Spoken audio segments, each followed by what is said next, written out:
Hello, this is the Largo from the harpsichord concerto from Bach Verzeichnis 1056. Wonderful music, but also wonderful piece to explain the possibilities that, at least I think, that we have for handling and handling on a carillon.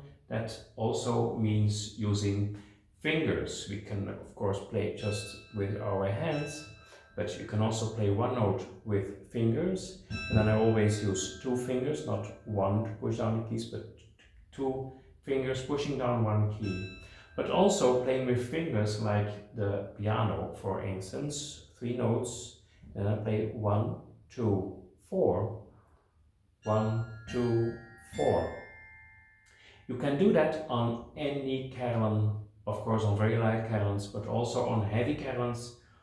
I've done that, for instance, in Chicago, a heavy carillon, but if you have prepared the keys before you play them, and you have to prepare them all three at once, and then use just a few millimeters of the keystroke. Of course, it will not work if you do this. So you have to push down and prepare the keys. Let's just start. You will notice that a lot of times, even when it's not necessary, that I will just switch from hands to playing with fingers. And I always advise it to students to do that, because in that way your hand will be very relaxed, because when it switches, there is this position where it is completely relaxed, and then there is a reaction again. In this beginning, we would also play the first two notes with the left open hand. I think I like to do it with, in this case, not with an open hand, but just with hands, because then you can also do move and play kind of technique, which I like to use a lot for several reasons. One of the reasons is, yeah, in that case, your hand will be very relaxed. Always call it a little bit doing ballet with your hands. 1, 2, 4. Again. 1, 2, 4. Left. It's better to play over the F. That was a little mistake. At the beginning of measure 2.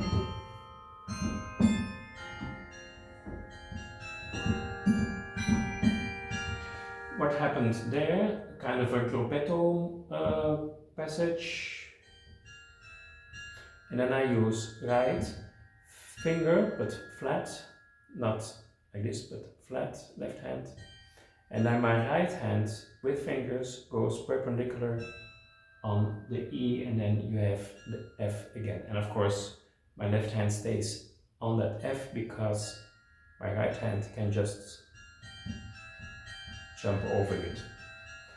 In this piece, I use that a lot, but also in other pieces. If you would play with hands, you can do this, or but anyway, it will sound, I think, harder. And the lighter your carillon is, yeah, the more subtle you want to play. Again, the beginning of measure 2.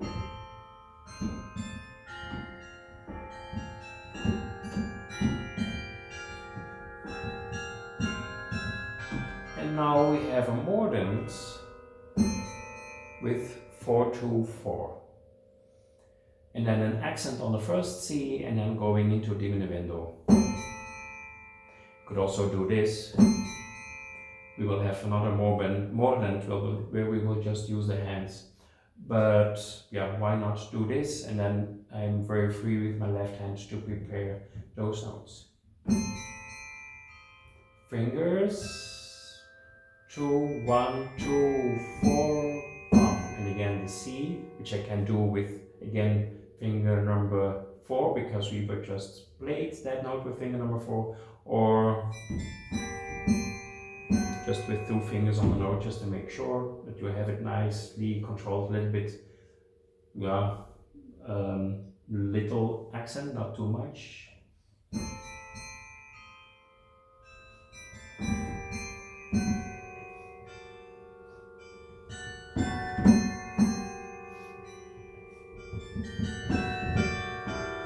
In general, every time when you have the possibility to change hands, I would always do that.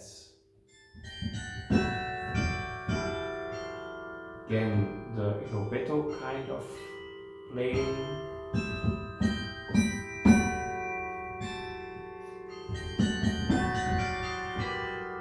I just said every time when you have the possibility to change hands. Over here, that's more difficult. Then, yeah, every time when you feel it's too much of a fuzzle, then try something else. Left, right, right, left, left. So I've had 2 times right hand, 2 times left hand, but always the second note was a little bit more important, musically spoken, than the first one. And then so you fall on the beat, but that's not a bad thing. Because for instance over here the beat is more important. This is also nice. 1, 2, 4, 2, 4, E.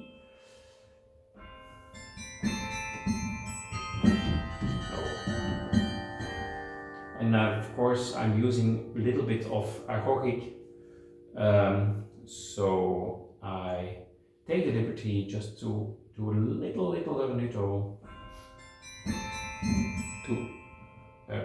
to arrive at that E.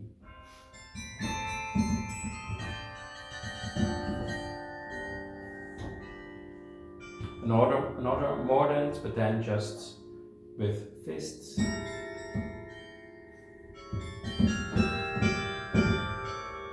We are going to change hands over here all the time.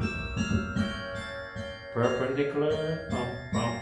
And now 2 times right, but the E is on the beat, so that's certainly not a bad thing.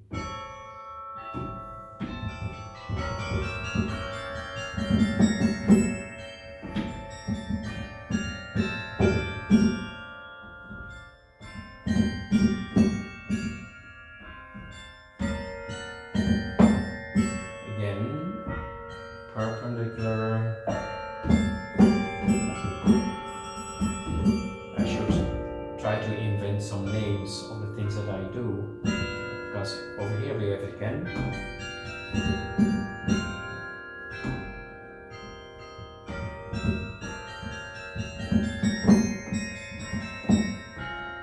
And yeah, every time when I do that, you notice on the score that it's not just a stripe, but yeah, I try to use this sign, which I hope that you understand as a finger instead of the fist. So always when it's just one stripe, then it will be a fist, and the other one is with fingers.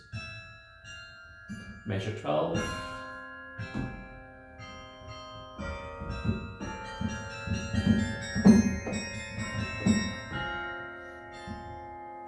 Left, 2, 4, right, right, right, left, right, right, left, right, right, left, right, right, 4. Measure 13.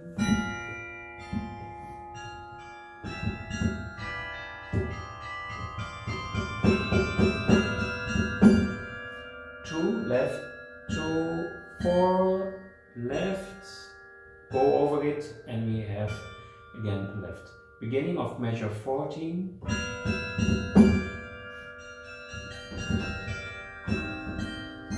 And also interesting over here, left, and then the open hand for the G and the C. Left, right, left, 2, 4, right, yeah, several options, but could do 2, 4, left, right, left. Open hand, right hand.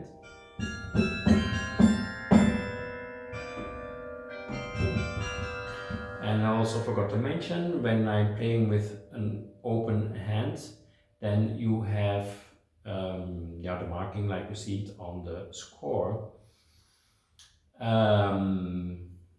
It can also be mirrored, that sign, and then it means that it would be with the left hand.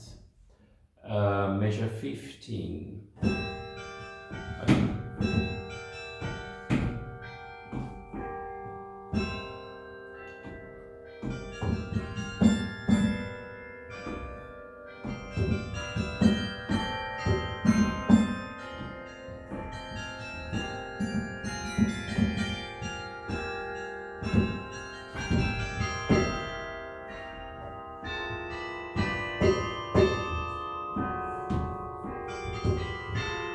Over here, what I do is left, right, and then left open hand.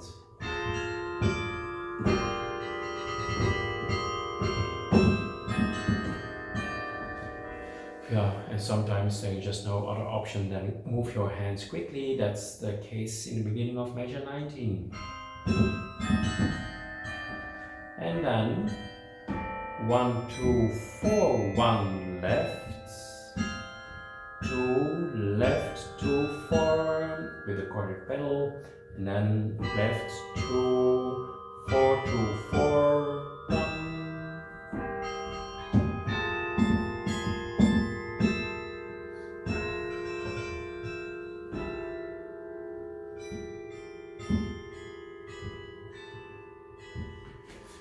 Okay, with this handling, I really think you can play this music on any type of carillon, but also the lightest carillon that you can imagine.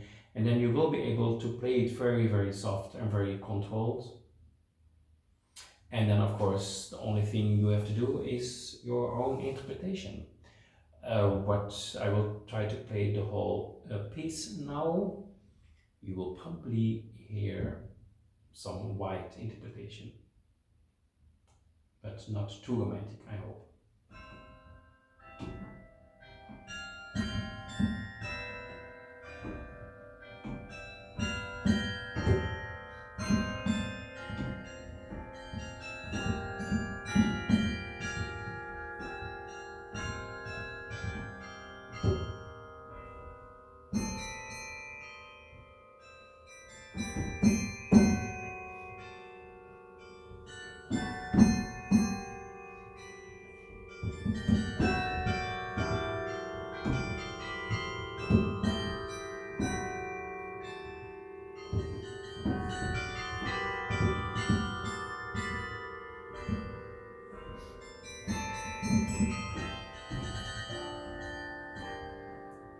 Some error.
think, or at least I hope, that on a real carillon I do some better interpretation than I just did now on this electronic practice keyboard. But I just want to tell you that it's just interesting to see if that works for you and have fun with it. Bye bye.